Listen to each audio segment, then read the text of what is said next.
오늘도 하나님의 생명과 기쁨이 우리 모두와 함께 하시기를 축복하겠습니다.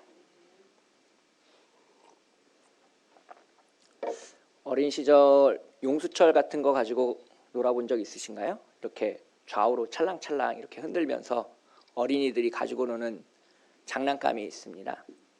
저 어릴 때는 이제 철로 된 거라서 이렇게 잘못하다가 비어가지고 상처가 나기도 하고 피가 나기도 했었는데, 요즘 아이들 거를 보니까 플라스틱으로 만든 용수철로 해가지고 이제 무지갯빛이 나는 그런 용수철이 있더라고요. 그래서 이렇게 계단 같은 데서 이렇게 톡 내리면 찰랑찰랑 떨어지면서 아주 예쁘게 잘 가지고 놀 수 있는 그런 장난감이 있는데요. 가끔 아이들이 이렇게 장난감으로 이렇게 막 찰랑찰랑 거리다가 그 용수철이 이제 실처럼 이렇게 꼬여버립니다. 그래가지고 막 엉클어진 용수철을 이제 저한테 가지고 와서 이제 풀어달라고 이야기를 하는데요. 그래서 이제 고심고심해서 이렇게 용수철을 풀다 보면 이제 너무 힘을 많이 줘가지고 더 이상 용수철이 이제 제 기능을 못할 때가 있습니다. 그래가지고 용수철이 탄성을 가지고 있는데 그 탄성보다 더 많은 힘을 가하게 되면 이제 원래의 제 자리로 돌아가지 못하고 이제 탄성을 잃어버리는 그러한 상황이 되게 됩니다. 그래서 이렇게 좀 축 벌어진 그런 용수철이 되는데요.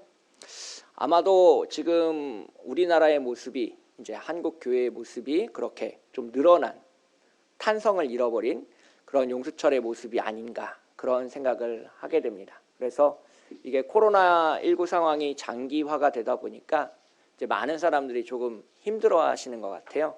그래서 예전에는 조금만 이제 그 나라에서 이렇게 해달라고 부탁을 하면 사람들이 정말 칼같이 잘 지키고 이제 방역 수칙 같은 것들을 잘 준수하고 했었는데, 이제 최근의 모습들을 보게 되면 이제 늘어난 용수철처럼 이렇게 사람들이 탁 긴장해서 뭔가를 하지 않고 이제 계속 이렇게 하게 되는 그러한 모습들을 우리 주변에서 보게 됩니다. 그래서 마치 늘어난 용수철처럼 우리의 삶이 그렇게 늘어나 있는 건 아닌가, 좀 이렇게 느슨해져 있는 것은 아닌가, 그런 생각을 해보게 됩니다. 그래서 우리의 삶에도 그렇고 우리의 신앙에도 그렇고 이렇게 탄력이 좀 필요한 시간이 아닌가, 그런 생각을 해보게 됐는데요. 탄력을 이야기하게 되면 가장 먼저 떠오르는 게 이게 피부입니다. 이제 우리가 이제 피부에 탄력이 있다라고 이야기를 하게 되죠. 그래서 이제 어린 아이들 같은 경우에는 자다가 일어나서 얼굴에 뭐 이렇게 베개 눌린 자국이 있어도 금방 없어집니다. 그런데 이제 제가 조금만 낮잠 같은 걸 자고 일어나서 얼굴에 이렇게 그 베개 자국 아니면 이제 옷 자국이 남게 되면 이제 예전보다는 훨씬 더 오랜 시간을 기다려야 원래의 피부로 돌아오고 있는 것들을 느끼게 되는데요. 그러한 것들을 보면서 우리는 피부가 탄력을 잃어간다, 그런 얘기들을 하게 됩니다. 그래서 여성분들이 화장품 이제 많이 바르시는 것들 중에 하나가 이제 피부에 탄력을 유지하기 위한 화장품도 꽤 많이 바르시잖아요. 그래서 이렇게 밤에 자기 전에 뭐 에센스를 한다거나 좋은 피부, 이제 탄력 있는 피부를 유지하기 위해서 꽤 많은 노력을 들이는 걸로 알고 있습니다. 그렇다면 우리의 늘어진 사회생활이나 우리의 늘어진 신앙생활에서 다시 탄력을 얻기 위해서 우리가 해야 될 것이 무엇이 있는지, 오늘 본문을 통해서 한 3가지 정도를 함께 살펴보고자 합니다. 오늘 본문 시편 43편은 이 시인이 매우 큰 어려움에 봉착해 있는 것을 알 수 있습니다. 1절을 보시면 하나님이여 나를 판단하시되 경건하지 아니한 나라에 대하여 내 송사를 변호하시며 간사하고 불의한 자에게서 나를 건지소서라고 이야기하고 있습니다. 지금 자신의 주변에는 간사하고 불의한 자들 뿐이고 그 사람들과 재판으로 얽혀서 매우 혼란스러운 상황이 이 시인 앞에는 놓여 있습니다. 우리가 오늘 이제 43편을 읽었는데요. 이제 43편하고 42편은 이제 원래 하나의 시였을 것이다라는 것이 이제 시편을 연구하는 분들의 이제 일반적인 주장입니다. 왜 그러냐면 5절에 있는 내 영혼아 내가 어찌하여 낙심하며 어찌하여 내 속에서 불안해하는가라는 이 부분이 후렴구로 이제 42편에서도 이제 두 번 반복되고 있기 때문인데요.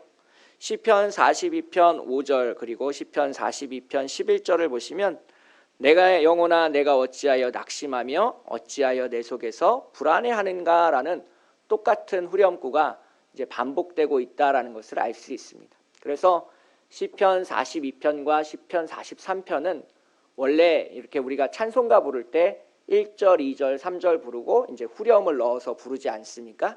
그러한 것처럼 원래에는 이제 42편과 43편이 하나의 노래였다가 이렇게 기록되는 책으로 기록되는 과정에서 42편과 43편으로 나뉘었을 것이다라고 이제 학자들은 추정하고 있습니다. 그래서 이제 42편과 43편은 매우 유사한 시인의 어떤 분위기를 이야기하고 있는데요. 재판으로 인해서 많은 어려움에 처해 있는 이 시인이 하나님을 찾기에 갈급한 그러한 상황을 42편 앞부분에서 볼 수 있습니다. 시편 42편 앞부분을 보시면 하나님이여 사슴이 시냇물을 찾기에 갈급함 같이 내 영혼이 주를 찾기에 갈급하니이다 라고 이야기하고 있습니다. 그래서 답답하고 분통한 상황이 계속되고 있는데 응답해 주셔야 되는 하나님은 보이지도 않고 주님의 목소리가 들리지도 않는 그러한 상황 가운데 지금 시인은 놓여져 있습니다.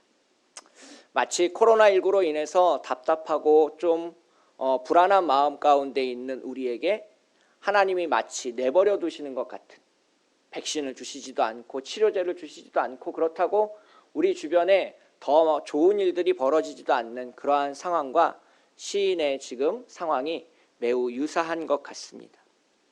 그래서 이 낙심하고 절망하고 답답하고 분통한 그러한 상황, 오늘 그러한 상황 가운데 시인은 용수철처럼 다시 튀어올라 하나님 앞에 나아가는 탄성을 보여주는데요. 그래서 회복력 있는 이 시인의 믿음은 과연 어떻게 유지되고 어떻게 솟아나는 것일까 한번 천천히 살펴보도록 하겠습니다. 그래서 우리가 회복력 있는 탄성 있는 신앙을 위해서는 먼저 주님을 향해서 기도할 필요가 있습니다.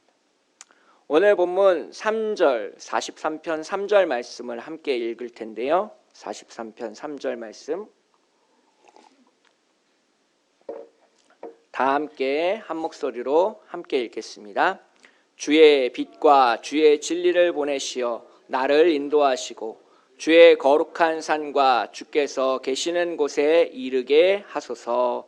아멘. 그래서 시인은 하나님 앞에 기도하고 있습니다. 즉 회복력 있는 신앙, 탄성 있는 신앙, 용수철처럼 튀어오르는 신앙의 자세를 유지하기 위해서 시인은 하나님 앞에 간절하게 기도하고 있다라는 것을 우리는 알 수 있습니다. 빛과 진리를 보내시어서 우리를 인도하시고 우리가 주님이 계신 곳, 여기서는 이제 거룩한 산이다라는 표현을 했는데 바로 예루살렘 성전이 있는 시온산을 이야기하고 있습니다. 그래서 주의 거룩한 곳, 주님이 계시는 곳, 주의 제단이 있는 곳, 바로 예루살렘 성전을 이야기하는데요. 그 성전에 서서 다시 한번 주님을 예배할 수 있게 되기를 간절히 바라고 소망하는 그러한 상황 가운데 있습니다. 그래서 이 기도하는 이 기도자는 그리고 시인은 자신의 상처 입은 마음 그리고 아픈 마음, 눈물 나는 마음을 그대로 주님 앞에 가지고 나아가는 것을 볼 수 있습니다. 오늘 본문 2절을 보시면 어찌하여 나를 버리셨나이까? 내가 어찌하여 원수의 억압으로 말미암아 슬프게 다니나이까? 라고 이야기하고 있습니다. 그래서 참 힘들고 답답한 상황 가운데 슬픈 마음을 가지고 있는데 하나님이여 어찌하여 나를 이대로 내버려 두십니까? 라고 이렇게 기도하는 기도자의 마음을 우리는 읽어볼 수 있습니다. 상한 마음을 그대로 기도 앞에 가지고 나아가는 시인의 모습은 42편 4절에서도 볼 수 있는데요. 42편 4절을 보시면 이제 이 일을 기억하고 내 마음이 상하는도다. 시편 42편 9절을 보시면 어찌하여 나를 잊으셨나이까?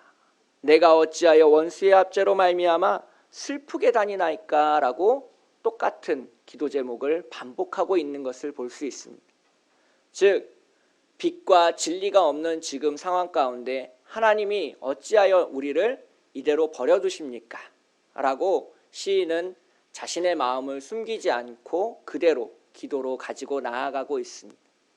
그래서 회복력 있는 신앙, 주님 앞에 탄력이 살아있는 신앙으로 나아가고자 한다면 우리가 주님 앞에 솔직히 우리의 마음을 열어서 표현하고 그리고 그 마음 그대로 주님 앞에 나아갈 필요가 있다는 것을 시인은 다시 한번 강조하고 있습니다. 그래서 주님 앞에 엎드려 기도하고 눈물로 기도하고 답답하고 상처 입은 마음을 그대로 내어놓고 주님 어찌하여 나를 이대로 버려두십니까? 라고 기도하는 그 기도자가 빛과 진리를 우리에게 보내달라고 간절하게 기도하고 있는 것입니다.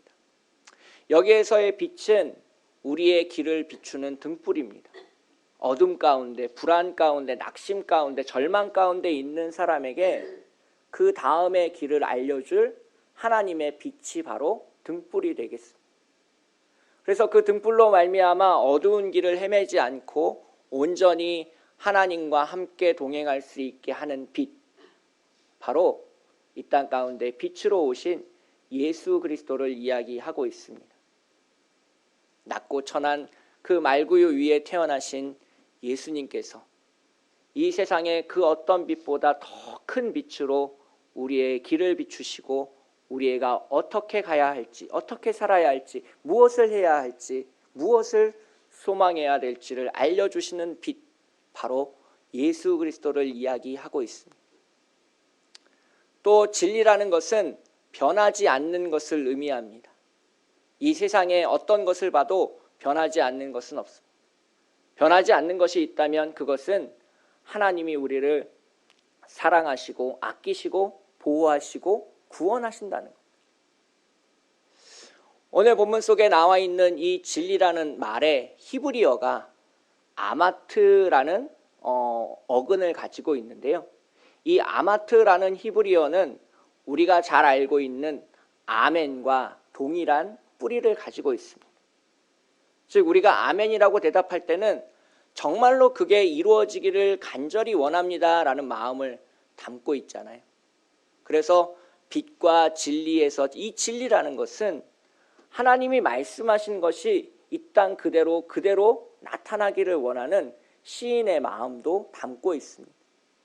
그래서 오늘 본문 속에서 이 진리라는 말을 진실함 혹은 신실함이라는 단어로 고쳐서 읽어도 본문의 의미가 크게 달라지지 않습니다.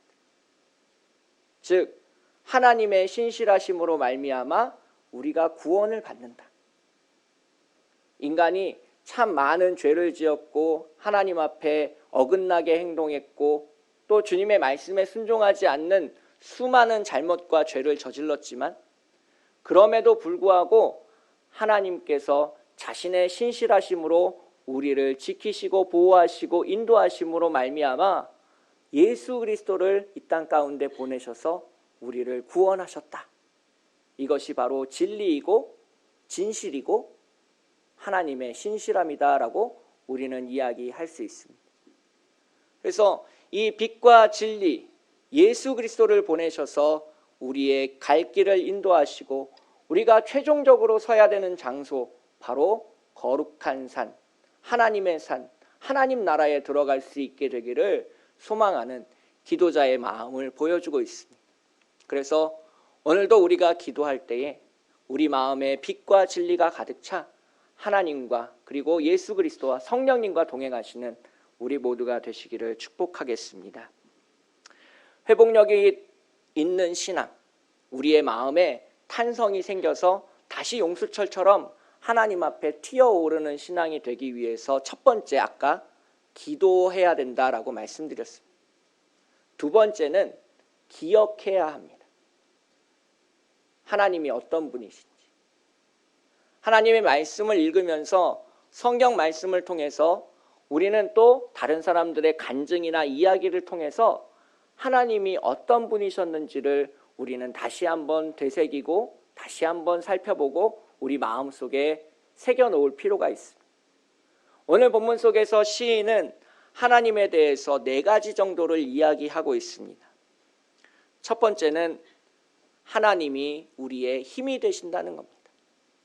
2절을 보시면 주는 나의 힘이 되신 하나님이십니다 라고 시인은 고백하고 있습니다. 지금 잠깐 하나님이 나를 방치하고 있지만 하나님은 나의 힘이 되십니다 라는 것을 시인은 고백하고 있습니다. 왜? 자기가 어려서부터 부모님한테 전해 들은 하나님의 이야기, 그리고 성경 말씀을 통해서 내가 듣고 받은 이야기, 그리고 내가 삶의 경험을 통해서 경험한 하나님의 이야기가 오늘 본문 속에 담겨져 있는데, 그 첫 번째가 바로 하나님이 우리의 힘이 되신다는 겁니다. 코로나19 상황으로 인해서 참 많이 힘든 2020년 한 해를 보내왔지만 그 속에서 낭망하고 절망하고 안타까워하는 마음이 우리 안에 있지만, 그럼에도 불구하고 우리는 이것들을 기억해야 됩니다. 우리의 힘이 되시는 분은 하나님이십니다. 오늘 본문에서 두 번째로 시인은 이렇게 노래하고 있습니다. 우리의 기쁨이 되시는 분은 하나님이십니다. 4절을 보시면 그런즉 내가 하나님의 제단에 나아가 나의 큰 기쁨에 하나님께 이르리이다 라고 이야기하고 있습니다. 그냥 기쁨이라고 표현하지 않았습니다. 큰 기쁨이다 라고 강조를 하고 있는 것을 우리는 볼 수 있습니다. 그래서 우리가 이 세상 가운데서 기쁨과 즐거움을 찾으려 해서는 안 되고, 우리를 사랑하시는, 우리와 연락하시는, 우리와 만나시는, 우리의 예배와 함께 하시는 그 하나님 한가운데서 우리는 기쁨을 찾아야 된다라는 것을 이야기하고 있습니다. 성탄절이면 늘 이야기되는 그 동방박사가 예수 그리스도를 찾을 수 있었던 것도 바로 그 빛 때문이었습니다. 저 멀리 하늘에 쭉 떠다니는 그 별 하나를 쫓아서 그들은 자신의 고향 땅을 떠나 아주 먼 길을 거쳐 베들레헴 땅에 도착하게 됩니다. 그리고 그 베들레헴 땅, 예수님이 태어나신 그 말구유 위에 그 별이 멈추어 서자 동방박사는 크게 기뻐하였더라라고 마태복음은 기록하고 있습니다. 즉 예수님의 이 땅 가운데 오심, 주님이 부활하심, 그리고 주님이 다시 오시는 재림하심, 그것이 우리에게 정말 기쁨이고 즐거움이고 감사라는 것을 이 시인은 고백하고 있습니다. 하나님이 우리의 힘이십니다. 두 번째로 하나님이 우리의 기쁨이십니다. 42편을 찾아가 보시면 또 다른 것을 볼 수 있는데요. 바로 세 번째로 하나님이 우리의 반석이십니다 라고 시인은 고백하고 있습니다. 42편 9절을 보시면 내 반석이신 하나님께 말하기를 이라고 고백하고 있습니다. 내가 든든히 서 있는 곳, 나를 지켜주고 나를 지탱해주고 나를 떠받쳐주는 그 돌덩어리, 그것이 바로 하나님이시요 하나님의 은혜다라는 것을 시인은 고백하고 있는 것입니다. 내가 서 있는 곳은 반석이니 흔들리지 않고 넘어지지 않고 그 어떤 비바람이 와도 나는 쓸려가지 않을 것이다 라고 고백하고 있는 겁니다. 우리의 신앙은 하나님께 놓여 있으며 우리의 믿음은 이 반석 위에 서 있는 겁니다.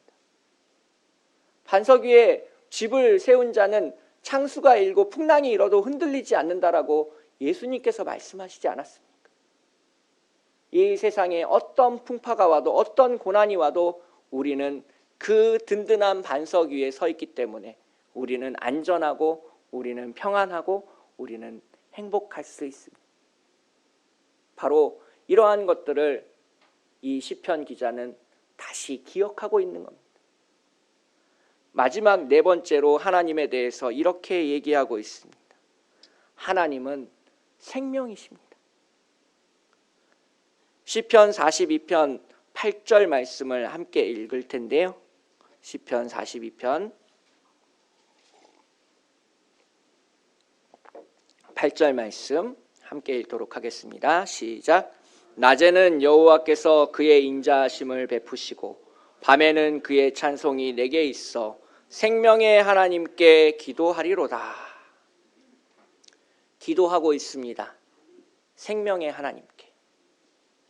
하나님은 살아계시고 우리에게 생명을 주시는 분입니다 라고 시인은 고백하고 있습니다. 어려운 상황, 힘든 상황, 정말 죽음의 위기가 닥쳐와서 이 재판에서 내가 지면 죽을지도 모르는 다니엘의 위기와 같은 그러한 놀라운 위기가 내 앞에 펼쳐진다고 하더라도 생명을 주관하시는 하나님임을 내가 믿고 고백하고 의지한다면 나의 생명은 이 땅 가운데 사라지지 않을 것이다 라고 시인은 고백하고 있습니다. 그래서 우리는 기뻐하고 살아있고 힘이 넘치고 이 땅 가운데서 든든한 반석 위에 서 있는 줄을 믿으시는 우리 모두가 되시기를 축복하겠습니다. 그래서 회복력 있는 신앙, 용수철처럼 다시 튀어오르는 신앙, 그 어떤 억압에서도 굴복하지 않고 다시 원래의 삶의 자리, 신앙의 자리로 돌아갈 수 있는 신앙은 기도하는 신앙, 그리고 기억하는 신앙, 그리고 마지막 세 번째가 기대하는 신앙입니다. 기대하는 겁니다. 소망하는 겁니다. 오늘 본문 마지막 5절을 보시면 내 영혼아 내가 어찌하여 낙심하며 어찌하여 내 속에서 불안해하는가. 너는 하나님께 소망을 두라. 그가 나타나 도우심으로 말미암아 내 하나님을 여전히 찬송하리로다. 하나님께서 우리에게 나타나신다. 하나님께 소망을 두고 하나님을 기대하라. 주님의 오심을 기대하라. 바로 성탄절을 우리가 기다리는 대림절을 보내는 이 주간에 우리가 주님을 기다리는 것이 기쁨이 되고 생명이 되고 큰 힘이 되고 우리가 든든한 반석이 될 수 있는 이유, 우리가 하나님께 기대고 의지하고 그분만을 소망하기 때문에 그렇습니다.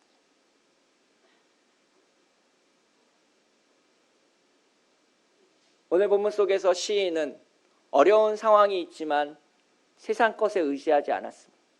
권력 있는 자를 찾지도 않았고 그 간사하고 악한 무리들과 함께 어울리지도 않았고 내 하나님이 어디 있느냐며 조롱하는 그의 친구들과도 함께하지 않았습니다.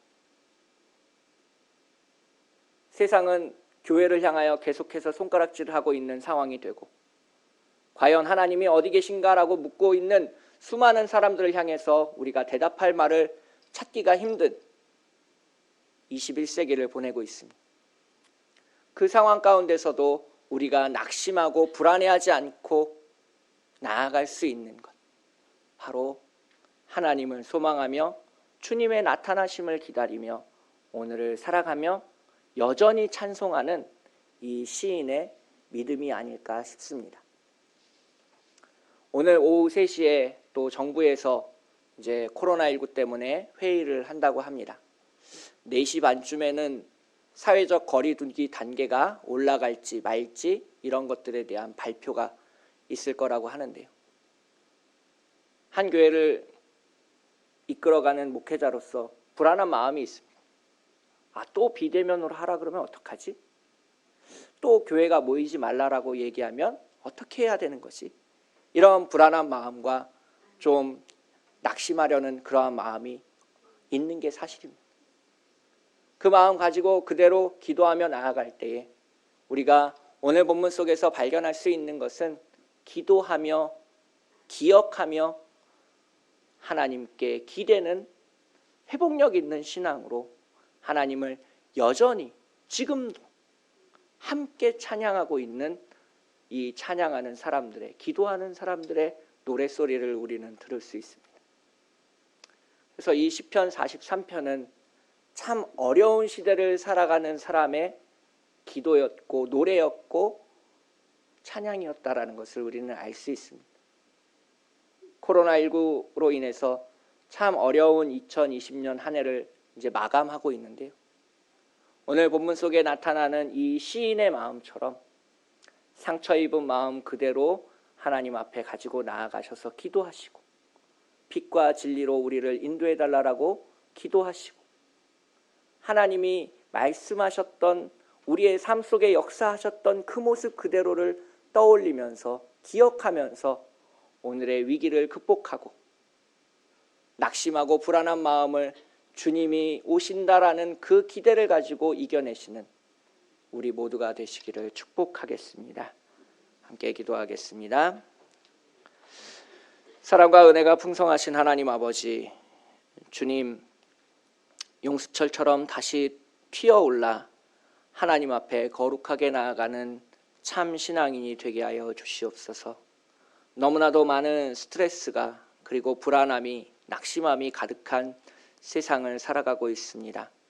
코로나19로 인해서 어려운 이 시절을 주님을 기대하며 기억하며 기도하는 마음으로 이겨내 나가도록 우리를 붙잡아 주시옵시고 빛이요 진리이신 예수 그리스도를 보내시어 우리를 속량하시고 우리를 인도하셨듯이 성령님 가난한 마음으로 주님 앞에 나아가는 참빛교회와 우리 모두를 주님께서 인도하여 주시옵소서.